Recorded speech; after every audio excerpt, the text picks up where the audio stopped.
Seorang pelajar tewas usai dikeroyok oknum anggota perguruan silat. Korban tewas karena mengalami pendarahan otak. Polisi tetapkan 10 tersangka atas peristiwa pengeroyokan ini. Ini korban Iwan.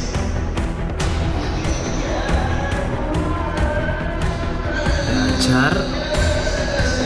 Lagi-lagi terjadi, oknum anggota perguruan silat PSHT menganiaya seorang remaja yang mengaku-ngaku sebagai anggota perguruannya.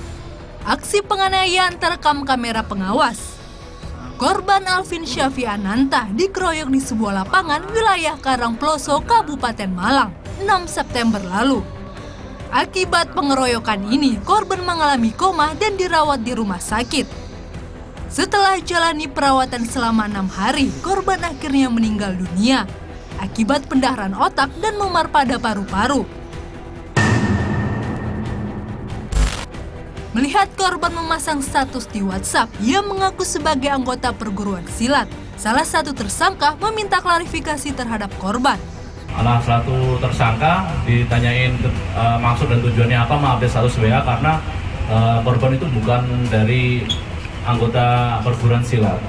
Setelah itu bahwasannya korban itu disuruh membuat klarifikasi, membuat video klarifikasi, tetapi setelah itu dibawa oleh pelaku akhirnya dipukulin oleh beberapa pelaku. Saat ini polisi telah menahan 10 tersangka pengeroyokan terhadap korban.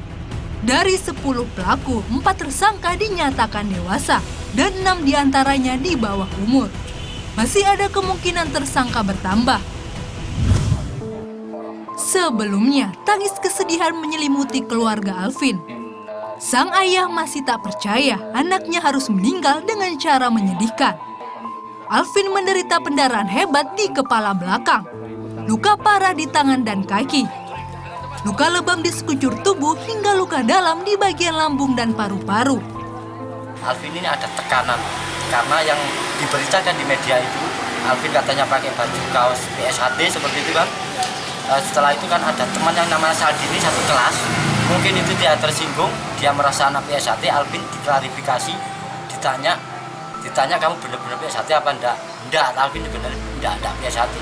Tapi karena anak ini yang namanya Saldini anaknya licik termasuk, dia enggak berani walaupun dia pesilat tapi enggak berani satu lawan Alvin. Dia ngajak teman itu merencanakan Alvin biar dikebuki. Itu tolong dihukum secara berat itu, walaupun anak-anak. Ini kelakuannya bukan anak-anak, itu bukan manusiawi. Sebelumnya salah seorang pelaku sempat berupaya menjemput Alvin keluar rumah malam hari. Baru Jumat 6 September, Alvin pamit ikut kelas PSHT. Malam harinya, pihak keluarga mendapat kabar Alvin dikeroyok. Parah, satu orang diajar 8 atau 10. Luka di mana aja waktu kejadian itu dia si korban? Kalau infonya sih di kepala sama di pendarahan di ini paru-paru. Seluruh tersangka dijerat dengan Undang-Undang Perlindungan Anak dengan ancaman hukuman maksimal 15 tahun penjara. Tutus Sugiarto melaporkan untuk NET.